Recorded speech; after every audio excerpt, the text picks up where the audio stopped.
The four friends stumble, laughing, around the edge of a wheat field.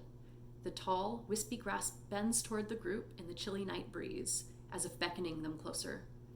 In the distance, mostly obscured by trees, is a tower reaching up towards the pitch-black sky, the remnants of a castle, its name long forgotten to the slippery memory of time.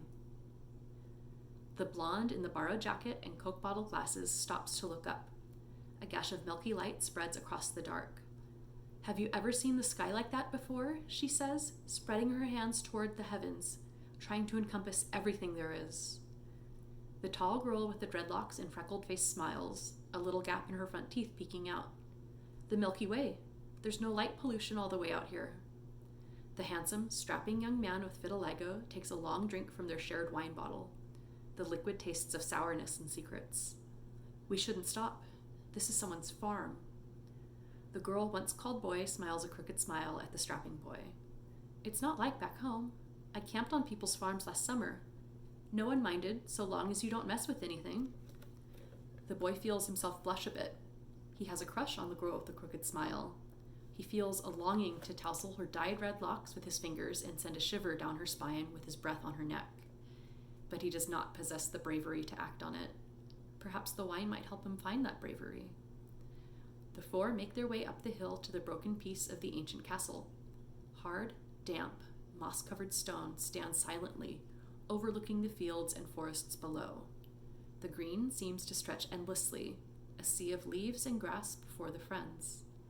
The blonde feels for a moment as if she herself will blend into the endlessness, melt into nothing but foliage, like a strange kind of vertigo. The feeling passes. Around the back of the tower is a small, dark opening in the side of a little mound.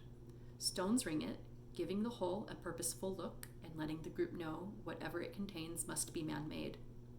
Animals do not build doorways. The gap-toothed girl bends down, peers inside. "Where do you think it goes?" The blonde joins her friend. "Maybe it's one of those burial chambers. There are a bunch in this area." "I see a light at the end." The group looks at each other, silent for a few long seconds. Wordlessly, they decide to explore. The girl with the crooked smile crawls in first. She's always been the bravest, since the group played together on the playground. The blonde follows quickly. She's fond of mysteries and old stories. The unknown beckons her like an old lover. The gap-toothed girl with the dreadlocks looks behind them before heading in, taking in the dark, beautiful sky, noticing how the stars seem dimmer than they had only a few minutes before. The boy follows last, timid where he wishes he was fearless. They crawl on hands and knees for a time. The tunnel seems almost made for them, being a perfectly comfortable height for them to crawl without having to hunch over. The boy finds it the most difficult, but only because he clutches the wine bottle in one hand. After a while, they emerge into a clearing in the center of a ring of large and ancient trees.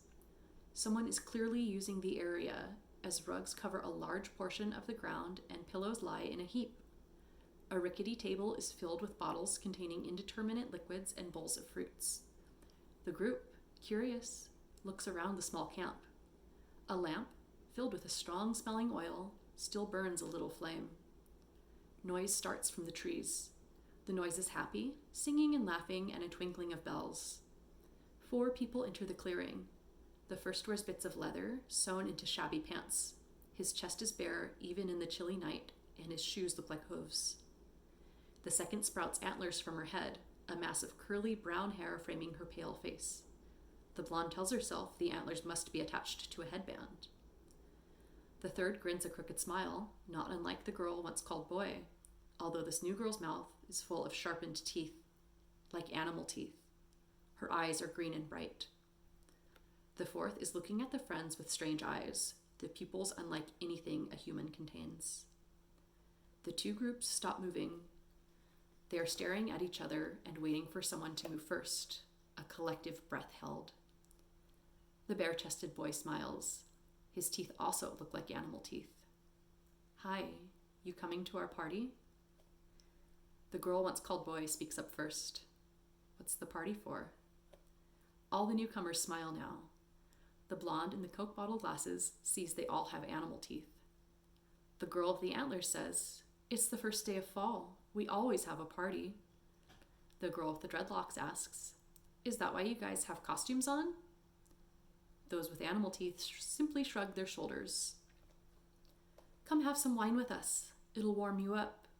This comes from the one with the strange eyes. The voice sounds soft, like a cat's purr. The two groups join together, uneasy at first. The strapping boy offers some of his wine to the bare-chested boy. The strapping boy feels a little bit of jealousy at the other boy's tan skin. He is self-conscious of his own patched flesh, like something a careless painter has splashed. He doesn't know the girl once called boy has never once thought his skin odd. All she thinks about is how warm his hands feel, about how she very much wants to feel if the rest of him is as warm. The group lounges on pillows, passing different bottles around. Some are sweeter than any honey. Some smell faintly of cinnamon and childhood. One is nothing but smoke, tinted with a sharp tang. As the blonde girl with Coke bottle glasses pours the dark, bitter smoke into her mouth, she hears the voice of her grandmother singing and sees her long dead dog running through the trees. Across from her, the crooked smile girl she does not know peers at her from behind one green eye and one brown eye. Wait, no. It's a trick of the light. 2 brown eyes. The bare-chested boy pulls up the girl with the gap-toothed smile. Music is playing, but from where no one can say. Tinny and fleeting, something half forgotten from a dream. It drifts and washes over the group, clouding their minds. The bare-chested boy and the gap-toothed girl dance slowly, in twirling circles.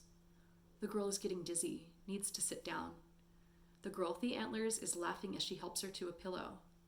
The girl with the antlers smiles with a gap-toothed grin identical to that of the girl in her arms. Freckles dance across her pale skin, which is suddenly looking darker. She leaves the dizzy girl on the ground and dances with the bare-chested boy. As he spins her around, her brown curls seem to grow longer and tangled.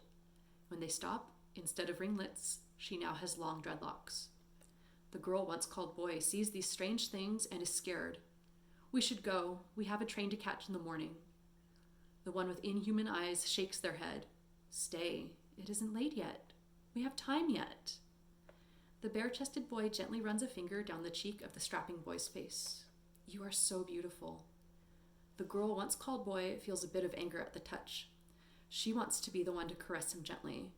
The bare-chested boy starts pulling off the strapping boy's shirt. "I want to see if your skin is the same all over."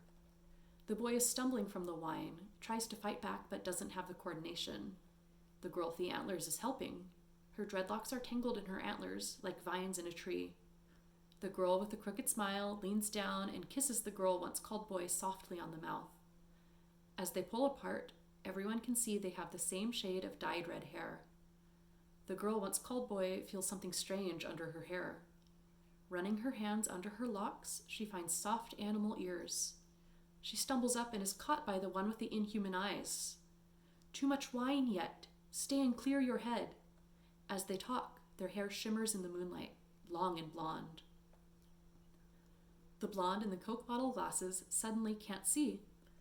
The world is a blur, shapes wavering in her vision. The one with the inhuman eyes gently takes off the blonde's glasses. "You don't need these anymore." They put the glasses on. The glasses help to hide the unnatural pupils. Suddenly, the blonde is sweating in the night chill. She must get out of the borrowed jacket immediately or she will burn up. Her skin itches and crawls. Feathers cover her arms, downy and soft. She wants to scream, but it comes out as a warbling screech instead. The one with the crooked smile, now looking very much like the girl once called boy, picks up the borrowed jacket and helps the one with the inhuman eyes into it. The bare-chested boy is no longer bare-chested. He has put on the strapping boy's shirt. The strapping boy crouches on the ground on all fours. The white patches on his skin sprout fur, followed by the dark patches. He is still beautiful, but no longer human. A wolf with a patched coat, thick and luxurious. The girl once called boy feels something in her mouth, a tooth falling out. Underneath is another, this one sharp and deadly. She starts to scream, but it comes out as a howl. The girl with the dreadlocks tries to run, but finds her legs aren't working as they once did. She writhes on the ground, Many somethings, forcing their way out of her skin. Feathers, black and sleek. She looks to her friends for help. Instead of those she has known since childhood, she sees 2 wolves, one with black and white fur and one with red fur, and a great black raven. Now, quite suddenly, there are 2 great black ravens, and the girl with the dreadlocks is gone. The 4 with animal teeth, laughing, pick up the discarded clothes and put them on. Unfamiliar fabrics on skin that has only known leather and leaves. Shoes on feet that have only ever been bare.